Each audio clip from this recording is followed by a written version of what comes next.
केंद्र सरकार यानी मोदी सरकार, उनका जो रवैया है वो बिल्कुल ही युवा विरोधी है, छात्र विरोधी है, जनता विरोधी है।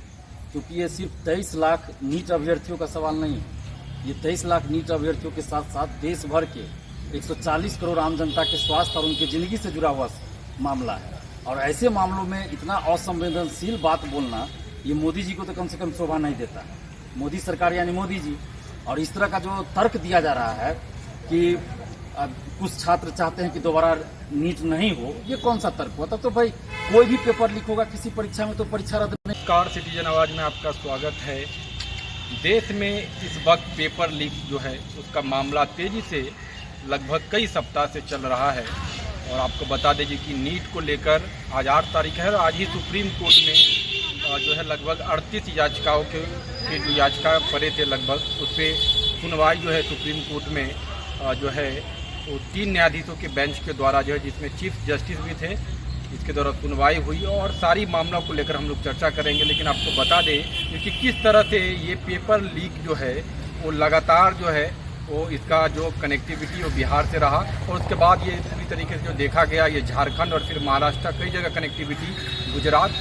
लेकिन आपको इससे पहले आपको बता दें कि कई मामले को लेकर कई लीक जो है इससे पहले बिहार में चाहे बीपीएससी को लेकर हो, हमारे साथ इसी सारे मामले को लेकर बात करने के लिए छात्र नेता हैं और लगातार जो है वो पेपर लीक को लेकर और सरकार की व्यवस्था को लेकर लगातार जो है आंदोलन छात्रों को लेकर करते आ रहे हैं। कहेंगे एक तो हम लोग आज सुप्रीम कोर्ट में जो मामला चला है 11 तारीख तक का फिर वेट करना पड़ा, और जिसमें जो केंद्र सरकार है उसके द्वारा इस बात का भी जिक्र किया गया जो कि परीक्षा जो रद्द करने को लेकर जो याचिका है उसको लेकर सरकार का रुख नहीं है। सरकार इसको लेकर कह रही है जो कि लगभग 23-24 लाख जो छात्र है उनकी जो भविष्य है वो आधार को लेकर बात कर रहे हैं। क्या कहेंगे पूरे मामले पर? देखिए, इसमें केंद्र सरकार यानी मोदी सरकार, उनका जो रवैया है वो बिल्कुल ही युवा विरोधी है, छात्र विरोधी है, जनता विरोधी है। क्योंकि ये सिर्फ 23 लाख नीट अभ्यर्थियों का सवाल नहीं है, ये 23 लाख नीट अभ्यर्थियों के साथ साथ देश भर के 140 करोड़ आम जनता के स्वास्थ्य और उनकी जिंदगी से जुड़ा हुआ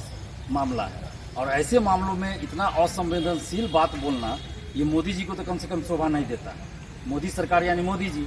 और इस तरह का जो तर्क दिया जा रहा है कि कुछ छात्र चाहते हैं कि दोबारा नीट नहीं हो, ये कौन सा तर्क हुआ? तो भाई कोई भी पेपर लीक होगा किसी परीक्षा में तो परीक्षा रद्द नहीं होगी। क्या कहेंगे आज की जो सुनवाई हुई है चीफ जस्टिस के बेंच की 3 न्यायाधीशों की, आज की सुनवाई में क्या मुख्य बिंदु आपको लग रहा है? देखिए, अभी तक तो मुझे मुख्य बिंदु कुछ नज़र नहीं आ रहा है। आप सुप्रीम कोर्ट से जब तक न्याय नहीं मिल जाता है तब तक कुछ कहना मुश्किल है, क्योंकि पटना हाईकोर्ट में तो ऐसे मामलों में न्याय नहीं मिल पाता है। लेकिन अब देखते हैं कि सुप्रीम कोर्ट में क्या होता है। तो जब तक जज अंतिम रूप से फैसला नहीं आ जाता तब तक कुछ बोलना भी उचित नहीं होगा। अभी अब सीबीआई को 10 तारीख तक देना है स्टेटस रिपोर्ट, इससे पहले आर्थिक अपराध इकाई ने दिया है। तो अब सुप्रीम कोर्ट को अभी तक पता नहीं, अभी तक ये लगा नहीं कि क्या, अभी तो मैं नहीं कह सकता है, तो सुप्रीम कोर्ट के जज ही बताएंगे।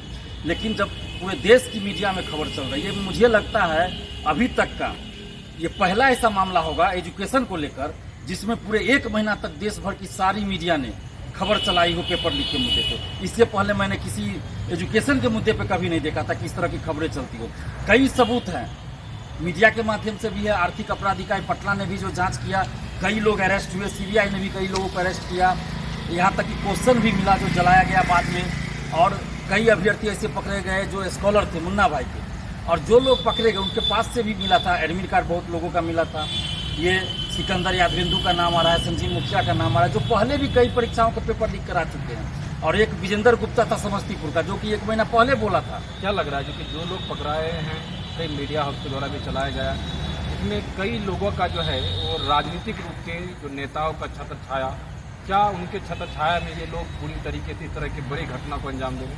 देखिए, बिल्कुल, मैं 4 साल पहले से ये बात चिल्ला चिल्ला के पटना में कहता आ रहा हूँ। कई बार हम आंदोलन किए और इसी पेपर लीक का धांधली सेटिंग के खिलाफ जब हम बड़े नेता का नाम लिए थे तो मुझे अरेस्ट करके 15 दिन जेल में रखा गया था 11 फरवरी 2021 को। और आज देश की संसद में पेपर लीक पे चर्चा हो रहा है और प्रधानमंत्री को भी पेपर लीक बोलना पड़ रहा है सब। तो ये अब समझ में अभी भी कम से कम आ जाए, लेकिन अभी भी नहीं आ रहा है। और युवाओं को कम से कम पार्टी पॉलिटिक्स से, जाति धर्म से ऊपर उठकर अपने हक के लिए लड़ना चाहिए।